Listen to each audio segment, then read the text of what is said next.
Hi hello friends, ನಮಸ್ಕಾರ. ನಾನು ನಿಮ್ಮ fitness break Shri YouTube channel, Facebook page ಹಾಗೆ ಇನ್ಸ್ಟಾಗ್ರಾಮ್ ಪೇಜ್ಗೆ ನಿಮ್ಗೆಲ್ಲ ವೆಲ್ಕಮ್. ಲೈಫ್ ಸ್ಟೈಲ್ ಸೀರೀಸ್ಗೆ ನಿಮ್ಗೆಲ್ಲ ವೆಲ್ಕಮ್. ಇವತ್ತಿನ ಲೈಫ್ ಸ್ಟೈಲ್ ಸೀರೀಸ್ ಅಲ್ಲಿ ನಾನು ತಗೊಂಡಿರುವಂತಹ ಟಾಪಿಕ್ ಏನಂತ ಹೇಳಿದ್ರೆ, lessons to learn from Suraj and Gaanvi death case. ಅಂದ್ರೆ ಸೂರಜ್ ಮತ್ತೆ ಗಾನ್ವಿ ಅವರ ಮೊನ್ನೆ ಏನು ಸಾವಿನ ಪ್ರಕರಣ ಆಯಿತು, ಅದರಲ್ಲಿ ನಾವು ನಮ್ಮ ಬದುಕಿನಲ್ಲಿ ಏನೇನು ಪಾಠಗಳನ್ನ ಕಲಿಬಹುದು ಅನ್ನೋ ಒಂದು ವಿಷಯವನ್ನ ಇವತ್ತಿನ ಲೈಫ್ ಸ್ಟೈಲ್ ಸೀರೀಸ್ ಅಲ್ಲಿ ನಾನು ತಗೊಂಡಿದ್ದೇನೆ. ಜನರಲ್ ಆಗಿ ನಾನು ವಿಡಿಯೋ ಮಾಡುವಾಗ ಸ್ಕ್ರಿಪ್ಟ್ ಅನ್ನ ಬರೀತೇನೆ, ಆದ್ರೆ ಸ್ಕ್ರಿಪ್ಟ್ ಅನ್ನ ಬೈಹರ್ಟ್ ಮಾಡಿ ನಾನು ಯಾವಾಗಲೂ ವಿಡಿಯೋ ಮಾಡಲ್ಲ. ಸ್ಕ್ರಿಪ್ಟ್ ಅನ್ನ ಬರೆದು ಆ ಸ್ಕ್ರಿಪ್ಟ್ ಅಲ್ಲಿ ಇರುವಂತಹ ವಿಷಯಗಳಲ್ಲಿ ನನ್ನ ತಲೆಯಲ್ಲಿ ಏನು ಓಡ್ತಾ ಇದೆ ಅದನ್ನ ನಾನು ವಿಡಿಯೋದಲ್ಲಿ ಮಾತಾಡ್ತೀನಿ. ಬಟ್ ಇವತ್ತಿನ ಈ ಸ್ಪೆಸಿಫಿಕ್ ವಿಡಿಯೋನ ನಾನು ಸ್ಕ್ರಿಪ್ಟ್ ಅನ್ನ ಓದಿಕೊಂಡೇ ಮಾಡ್ತೀನಿ. ಯಾಕೆಂತ ಹೇಳಿದ್ರೆ, ಈ ಸ್ಕ್ರಿಪ್ಟ್ ಅಲ್ಲಿ ನಾನು ಒಂದಿಷ್ಟು ಪಾಯಿಂಟ್ಸ್ ಗಳನ್ನ ಬರೆದಿದ್ದೇನೆ. ಆ ಪಾಯಿಂಟ್ಸ್ ಗಳಲ್ಲಿ ಯಾವ್ದಾದ್ರು ಒಂದು ಪಾಯಿಂಟ್ ಮಿಸ್ ಆದ್ರೂ ನಿಮ್ಗೆ ಸಿಗುವಂತಹ ಒಂದು ಇನ್ಫಾರ್ಮೇಶನ್ ಮಿಸ್ ಆಗ್ತದೆ ಅನ್ನೋ ಒಂದು ಕಾರಣಕ್ಕೆ ನಾನು ಸ್ಕ್ರಿಪ್ಟ್ ಅನ್ನ ಓದಿಕೊಂಡು ವಿಡಿಯೋ ಮಾಡ್ತೀನಿ. ಹಾಗೆ ಈ ವಿಡಿಯೋ ನಾನು ಇಲ್ಲಿ ಅವರು ಸರಿ ಇವರು ಸರಿ ಅಂತ ಹೇಳಿ ಜಡ್ಜ್ ಮಾಡ್ಲಿಕ್ಕೆ ಮಾಡ್ತಾ ಇಲ್ಲ. ಆದ್ರೆ ನಾನು ಈ ವಿಡಿಯೋ ಯಾಕೆ ಮಾಡ್ತಾ ಇದ್ದೀನಿ ಅಂತ ಹೇಳಿದ್ರೆ, ಈಗಿನ ಕಾಲದ ಕೆಲವೊಂದಿಷ್ಟು ಮದುವೆಗಳು ಯಾಕೆ ಡಿಸಾಸ್ಟರ್ ಅಂದ್ರೆ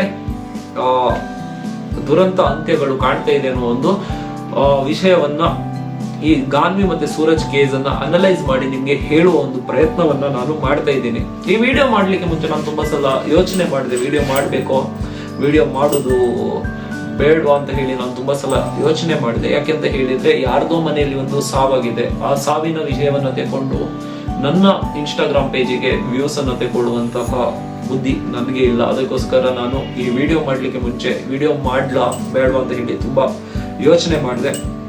ಆದ್ರೂ ನಾನು ಈ ವಿಡಿಯೋ ಯಾಕೆ ಮಾಡ್ತಾ ಇದ್ದೀನಿ ಅಂತ ಹೇಳಿದ್ರೆ, ಅಟ್ಲೀಸ್ಟ್ ಈ ವಿಡಿಯೋ ನೋಡಿ ಆದ್ಮೇಲೆ ಆದ್ರೂ ಮುಂದೆ ಇಂತಹ ಅನಾಹುತಗಳು ಆಗದೇ ಇರಲಿ ಅನ್ನೋ ಒಂದು ಕಾರಣಕ್ಕೆ ನಾನು ಈ ವಿಡಿಯೋ ಮಾಡ್ತಾ ಇದ್ದೀನಿ.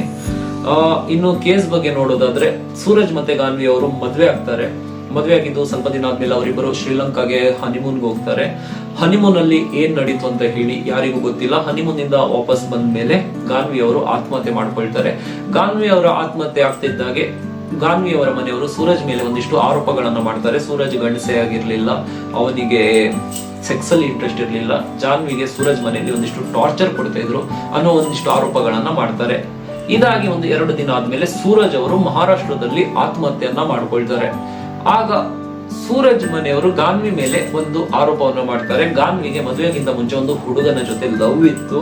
ಆ ಹುಡುಗನ ಹೆಸರು ಕೂಡ ಗೊತ್ತು, ಬಟ್ ಇಲ್ಲಿ ಬೇಡ. ಒಂದು ಹುಡುಗನ ಜೊತೆ ಲವ್ ಇತ್ತು. ಆ ವಿಷಯವನ್ನ ಶ್ರೀಲಂಕಾ ಟ್ರಿಪ್ ಅಲ್ಲಿ ಸೂರಜ್ಗೆ ಹೇಳಿದ್ಮೇಲೆ ಇಬ್ಬರಿಗೆ ಜಗಳ ಆಗಿ ಅವರಿಬ್ಬರು ವಾಪಸ್ ಬಂದ್ರು. ಅಲ್ಲಿಂದ ಸಮಸ್ಯೆಗಳು ಶುರುವಾಯಿತು ಅಂತ ಹೇಳಿ ಸೂರಜ್ ಮನೆಯವರು ಗಾನ್ವಿ ಮೇಲೆ ಆರೋಪ ಮಾಡ್ತಾರೆ.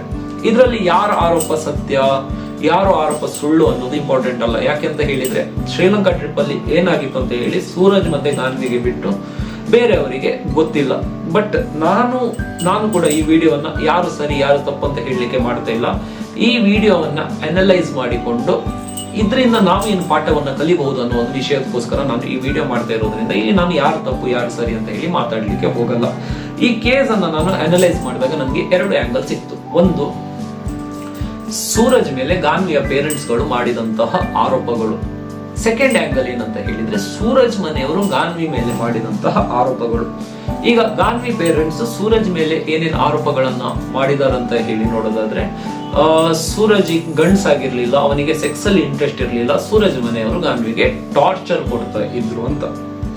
ತುಂಬಾ ಫ್ಯಾಮಿಲಿಗಳಲ್ಲಿ ಏನ್ ಪ್ರಾಬ್ಲಮ್ ಆಗಿದೆ ಅಂತ ಹೇಳಿದ್ರೆ, ಒಂದು ಕೆಲಸವನ್ನ ತಗೊಳ್ಳೋದು, ಹಣ ಮಾಡುದು, ಮದ್ವೆ ಆಗುದು, ಇದನ್ನ ಒಂದು ಲೈಫಿನ ರೂಲ್ ಅಂತ ಹೇಳಿ ಹಳೆ ಕಾಲದ ಒಂದು ಪದ್ಧತಿಯನ್ನ ಫಾಲೋ ಮಾಡ್ತಾ ಇದ್ದಾರೆ.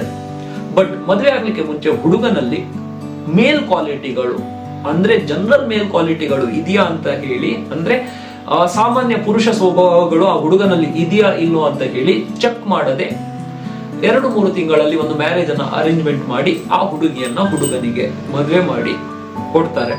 ಈಗ ಇಲ್ಲಿ ಒಂದು ಕಾನ್ಸೆಪ್ಟ್ ಬರುತ್ತೆ, ಒಂದು ಬೇಸಿಕ್ ಮೇಲ್ ಕ್ವಾಲಿಟಿ ಮತ್ತೆ ಬೇಸಿಕ್ ಫಿಮೇಲ್ ಕ್ವಾಲಿಟಿ. ಅದರ ಬಗ್ಗೆ ನಾನು ತುಂಬಾ ಮಾತಾಡ್ಲಿಕ್ಕೆ ಹೋಗಲ್ಲ. ಯಾಕೆಂತ ಹೇಳಿದ್ರೆ, ಅದರ ಬಗ್ಗೆ ಮಾತಾಡ್ಲಿಕ್ಕೆ ಶುರು ಮಾಡಿದ್ರೆ ಅದರ ಬಗ್ಗೆನೇ ಒಂದು ಫುಲ್ ವಿಡಿಯೋ ಮಾಡ್ಬೇಕಾಗ್ತದೆ. ಅದರ ಬಗ್ಗೆ ನಾನು ಒಂದು ಸಪರೇಟ್ ವಿಡಿಯೋ ಮಾಡ್ತೇನೆ. ಬಟ್ ಈ ವಿಡಿಯೋಗೆ ಸಂಬಂಧಪಟ್ಟ ಹಾಗೆ ಬೇಸಿಕ್ ಮೇಲ್ ಕ್ವಾಲಿಟಿ ಬಗ್ಗೆ ನಾನು ಹೇಳೋದಾದ್ರೆ, ಒಂದು ಹುಡುಗ ಮದುವೆ ಆಗ್ಬೇಕಾದ್ರೆ ಫಿಸಿಕಲಿ, ಮೆಂಟಲಿ, ಫೈನಾನ್ಷಿಯಲಿ, ಸ್ಪಿರಿಚುವಲಿ ಮತ್ತು ಸೆಕ್ಷುವಲಿ ಆ ಹುಡುಗ ಫಿಟ್ ಆಗಿದ್ರೆ ಆ ಮದುವೆಯಲ್ಲಿ ಸಮಸ್ಯೆಗಳು ಬರುವ ಚಾನ್ಸ್ ಕಮ್ಮಿ ಇರುತ್ತೆ. ಒಂದು ವೇಳೆ ಈ 6 ವಿಷಯದಲ್ಲಿ ಯಾವ್ದಾದ್ರು ಒಂದು ವಿಷಯದಲ್ಲಿ ಆ ಹುಡುಗ ವೀಕ್ ಆದ್ರೂ ಅವನ ಮ್ಯಾರಿಡ್ ಲೈಫ್ ಅಲ್ಲಿ ಪ್ರಾಬ್ಲಮ್ಗಳು ಬರುವ ಚಾನ್ಸ್ ಇರುತ್ತೆ. ಹಾಗಂತ ಹೇಳಿ ಪ್ರಾಬ್ಲಮ್ಗಳು ಬರ್ತದೆ ಅಂತ ಅಲ್ಲ, ಕೆಲವೊಂದು ವಿಷಯದಲ್ಲಿ ಹುಡುಗಿಯರು ಅಡ್ಜಸ್ಟ್ ಆಗಿ ಫ್ಯೂಚರ್ಗೋಸ್ಕರ ಅಡ್ಜಸ್ಟ್ ಆಗಿ ಹೋಗೋದ್ರಿಂದ ಆ ಮದುವೆಗಳು ನಿಲ್ತದೆ. ಬಟ್ ಪ್ರಾಬ್ಲಮ್ಗಳು ಬರುವ ಚಾನ್ಸಸ್ ಜಾಸ್ತಿ ಇರುತ್ತೆ. ನಾವು ಹುಡುಗರಾಗಿ ಈ ಇಷ್ಟು ವಿಷಯದಲ್ಲಿ ನಾವು ಸ್ಟ್ರಾಂಗ್ ಇಲ್ಲದೆ ನಾವು ಮದುವೆ ಆದ್ರೆ ತಪ್ಪಾಗುತ್ತೆ.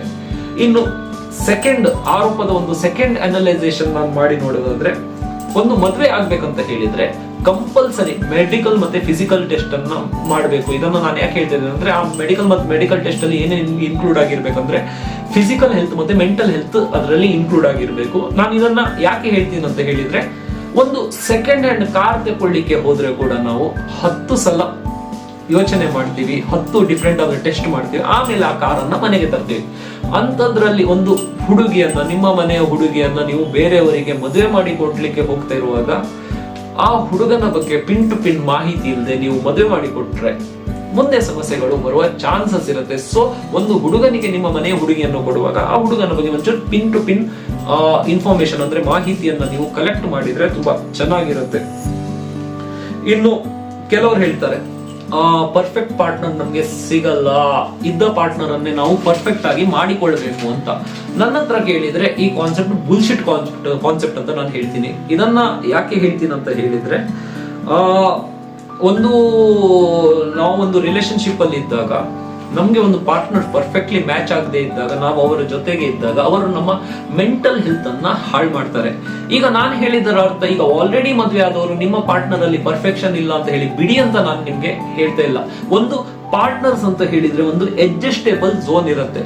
ಆ ಅಡ್ಜಸ್ಟೇಬಲ್ ಝೋನ್ ಅನ್ನ ಮೀರಿ ಕೂಡ ನಿಮ್ಗೆ ಒಂದು ಪಾರ್ಟ್ನರ್ ಜೊತೆ ಅಡ್ಜಸ್ಟ್ ಮಾಡ್ಕೊಳ್ಬೇಕಾಗ್ತಾ ಇದೆ ಅಂತ ಅನ್ಸಿದ್ರೆ ದಯವಿಟ್ಟು ಅಂತ ಪಾರ್ಟ್ನರ್ ಅನ್ನ ನೀವು ಬಿಡಿ. ಈ ಮಾತನ್ನ ನಾನು ನಿಮ್ಗೆ ಯಾಕೆ ಹೇಳ್ತಾ ಇದ್ದೀನಿ ಅಂತ ಹೇಳಿದ್ರೆ, ಅಡ್ಜಸ್ಟೇಬಲ್ ಝೋನ್ ಅನ್ನ ಮೀರಿ ನಾವು ಒಬ್ಬರಿಗೆ ಅಡ್ಜಸ್ಟ್ ಆಗ್ತಾ ಇದ್ರೆ ಅದು ನಮ್ಮ ಮೆಂಟಲ್ ಪೀಸ್ ಅಂದ್ರೆ ಮನಃಶಾಂತಿಯನ್ನ ಹಾಳು ಮಾಡುತ್ತೆ. ಮನಃಶಾಂತಿ ಹಾಳಾದ್ರೆ ನಾವು ನಮ್ಮ ಲೈಫ್ ಅಲ್ಲಿ ಜೀವನ ನಡೆಸೋದು ಕಷ್ಟ ಆಗುತ್ತೆ. ಅದಕ್ಕೋಸ್ಕರ ನಾನು ನಿಮ್ಗೆ ಹೇಳೋದೇನಂತ ಹೇಳಿದ್ರೆ, ನಿಮ್ಮ ಬದುಕಲ್ಲಿ ನೀವು ಪ್ರೀತಿ ಇಲ್ಲದೆ ಬದುಕಬಹುದು, ಆದ್ರೆ ಮನಃಶಾಂತಿ ಅಂದ್ರೆ ಮೆಂಟಲ್ ಪೀಸ್ ಇಲ್ಲದೆ ಬದುಕಲಿಕ್ಕೆ ಆಗಲ್ಲ. ಅದಕ್ಕೋಸ್ಕರ ನಿಮ್ಮ ಪಾರ್ಟ್ನರ್ ಅನ್ನ ನೀವು ಅಡ್ಜಸ್ಟೇಬಲ್ ಝೋನ್ ಗಿಂತ ಜಾಸ್ತಿ ಅಡ್ಜಸ್ಟ್ ಆಗ್ತಾ ಇದ್ರೆ ದಯವಿಟ್ಟು ಅಂತ ಪಾರ್ಟ್ನರ್ ಇಂದ ದೂರ ಆಗಿ ಒಂದು ಹೊಸ ಜೀವನವನ್ನ ಶುರು ಮಾಡಿ. ನಿಮ್ಮ ಮನಃಶಾಂತಿ ಕೂಡ ಚೆನ್ನಾಗಿರುತ್ತೆ. ಇನ್ನು ಸೂರಜ್ ಮನೆಯವರು ಗಾನ್ವಿ ಮೇಲೆ ಮಾಡಿದಂತಹ ಆರೋಪವನ್ನ ನಾನು ಒಂದು ಆಂಗಲ್ ಆಗಿ ಇಟ್ಟು ನೋಡೋದಾದ್ರೆ, ಗಾನ್ವಿಗೆ ಮದುವೆಗೆ ಮುಂಚೆ ಒಂದು ಅಫೇರ್ ಇತ್ತು ಅಂತ ಹೇಳಿ ಸೂರಜ್ ಮನೆಯವರು ಹೇಳ್ತಾರೆ. ಆ ಅಫೇರ್ ಬಗ್ಗೆ ಗಾನ್ವಿ ಸೂರಜ್ಗೆ ಶ್ರೀಲಂಕಾದಲ್ಲಿ ಹೇಳಿದಾಗ ಸಮಸ್ಯೆಗಳು ಶುರು ಆಯ್ತು ಅಂತ ಹೇಳಿ ಸೂರಜ್ ಮನೆಯವರು ಹೇಳ್ತಾರೆ. ಇದನ್ನ ನೋಡಿದಾಗ ಒಂದು ಕ್ವಶನ್ ತಲೆಯಲ್ಲಿ ಬಂತು ನನಗೆ, ಡಸ್ ವುಮನ್ಸ್ ಪಾಸ್ಟ್ ಮ್ಯಾಟರ್? ಅಂದ್ರೆ ಹುಡುಗಿಯರ ಜೀವನದಲ್ಲಿ ಹಿಂದೆ ಏನ್ ನಡೆದಿದೆ ಅದು ಅವಳ ಮದುವೆಯಲ್ಲಿ ಇಫೆಕ್ಟ್ ಆಗತ್ತಾ ಅಂತ ಹೇಳಿ ನಾನು ಯೋಚನೆ ಮಾಡಿದಾಗ, ನಾನು ಒಂದಿಷ್ಟು ನನ್ನದು ಕೂಡ ಒಂದು ರಿಸರ್ಚ್ ಇರೋದ್ರಿಂದ ಹುಡುಗಿ ಅಂತ ಅಲ್ಲ, ಹುಡುಗಿ ಆಗಿರ್ಲಿ ಹುಡುಗ ಆಗಿರ್ಲಿ ಇಬ್ಬರದು ಒಂದು ಪಾಸ್ಟ್ ಅಂದ್ರೆ ಹಿಂದೆ ನಡೆದಿರುವಂತಹ ಘಟನೆಗಳು ಮುಂದಿನ ರಿಲೇಶನ್ಶಿಪ್ ಅಲ್ಲಿ ಮ್ಯಾಟರ್ ಆಗತ್ತೆ.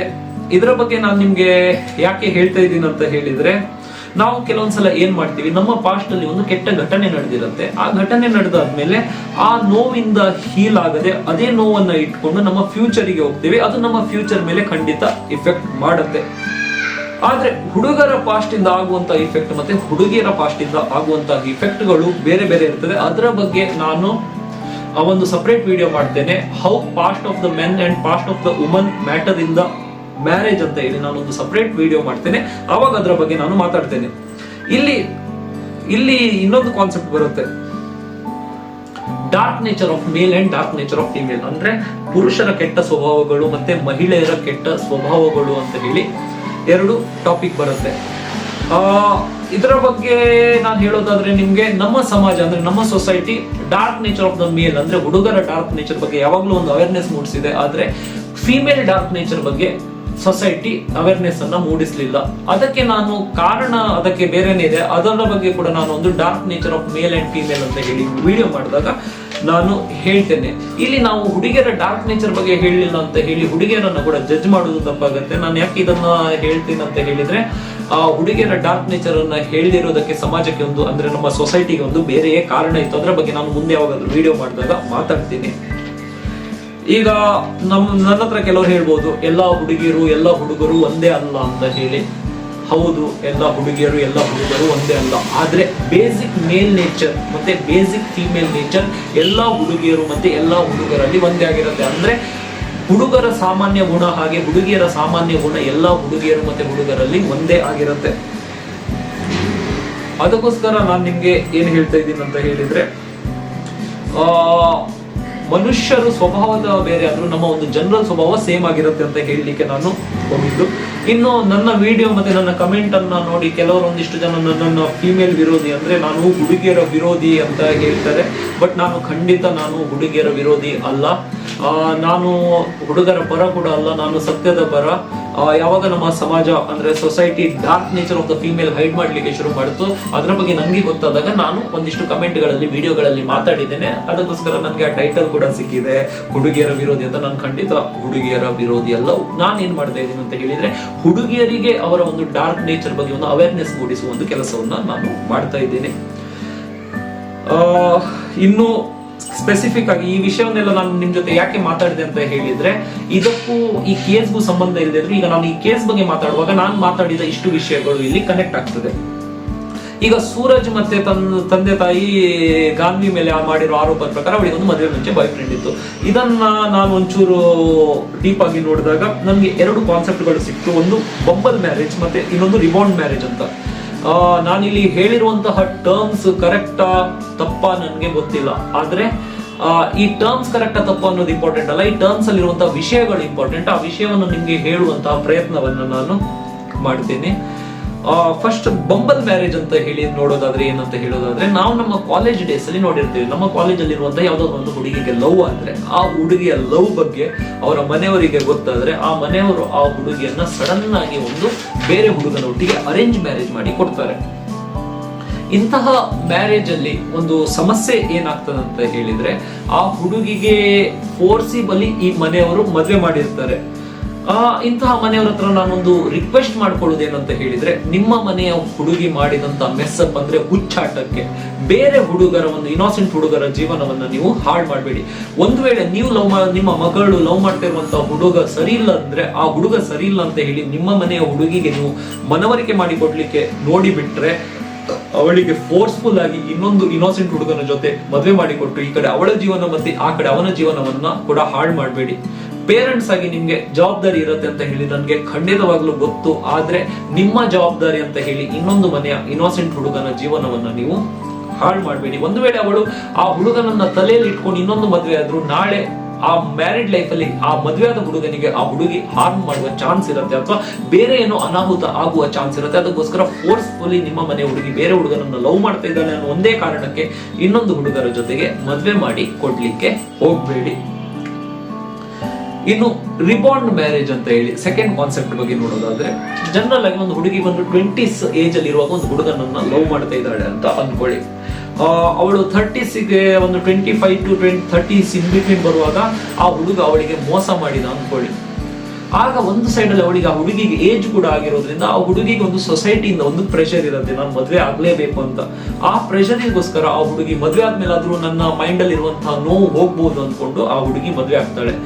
ಆದ್ರೆ ಒಂದು ರಿಲೇಶನ್ಶಿಪ್ ಇಂದ ಇನ್ನೊಂದು ರಿಲೇಶನ್ಶಿಪ್ ಗೆ ನೀವು ಹೀಲ್ ಆಗದೆ ಹೋದ್ರೆ, ಅಂದ್ರೆ ಆ ನೋವನ್ನ ಕಮ್ಮಿ ಮಾಡಿಕೊಳ್ಳದೆ, ಆ ನೋವಿಂದ ನೀವು ಹೊರಗೆ ಬರದೆ ಇನ್ನೊಂದು ರಿಲೇಶನ್ಶಿಪ್ ಗೆ ಹೋದ್ರೆ, ಆ ಇನ್ನೊಂದು ರಿಲೇಶನ್ಶಿಪ್ ಅನ್ನ ಕೂಡ ನೀವು ಹಾಳು ಮಾಡ್ತೀರಾ. ಆ ರಿಲೇಶನ್ಶಿಪ್ ಅನ್ನ ನೀವು ಹೇಗೆ ಹಾಳು ಮಾಡ್ತೀರಾ ಅಂತ ಹೇಳಿ ನೋಡೋದಾದ್ರೆ, ನಮ್ಗೆ ಯಾವ ವಿಷಯದಲ್ಲಿ ನೋವಾಯ್ತು ಆ ವಿಷಯದ ಬಗ್ಗೆ ನಾವು ತುಂಬಾ ಕೇರ್ಫುಲ್ ಆಗಿ ನೆಕ್ಸ್ಟ್ ರಿಲೇಶನ್ಶಿಪ್ ಅಲ್ಲಿ ಇರ್ತೇವೆ. ಈಗ ಫಾರ್ ಎಕ್ಸಾಂಪಲ್, ಒಂದು ಹುಡುಗಿಗೆ ಅವಳ ಫಸ್ಟ್ ಪಾರ್ಟ್ನರ್ ಅಬ್ಯೂಸಿವ್ ಇದ್ರೆ, ಸೆಕೆಂಡ್ ಪಾರ್ಟ್ನರ್ ಜೊತೆ ಚಿಕ್ಕ ಜಗಳ ಕೂಡ ಅವಳಿಗೆ ಅಬ್ಯೂಸಿವ್ ತರ ಕಾಣಿಸಿ ಅವಳು ಅದನ್ನ ದೊಡ್ಡ ಇಶ್ಯೂ ಮಾಡಿಬಿಡ್ತಾಳೆ.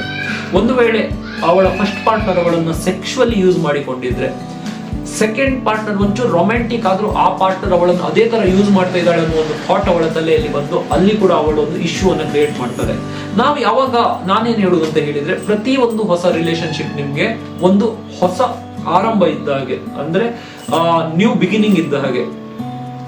ಅಂತ ಟೈಮಲ್ಲಿ ನಾವು ಏನ್ ಮಾಡ್ಬೇಕಂತ ಹೇಳಿದ್ರೆ, ಹಳೆ ರಿಲೇಶನ್ಶಿಪ್ ಅಲ್ಲಿ ಆದಂತಹ ವಿಷಯಗಳನ್ನು ಹೊಸ ರಿಲೇಶನ್ಶಿಪ್ ಅಲ್ಲಿ ನಾವು ಕಂಪೇರ್ ಮಾಡ್ಲಿಕ್ಕೆ ಶುರು ಮಾಡಿದಾಗ ನಮ್ಮ ಹೊಸ ಪಾರ್ಟ್ನರಿಗೆ ನಮ್ಮ ಮೇಲೆ ಇದ್ದ ಎಕ್ಸ್ಪೆಕ್ಟೇಷನ್ಗಳು ರೀಚ್ ಆಗದೆ ಜಗಳಗಳು ಆಗುವ ಚಾನ್ಸ್ ಇರುತ್ತೆ.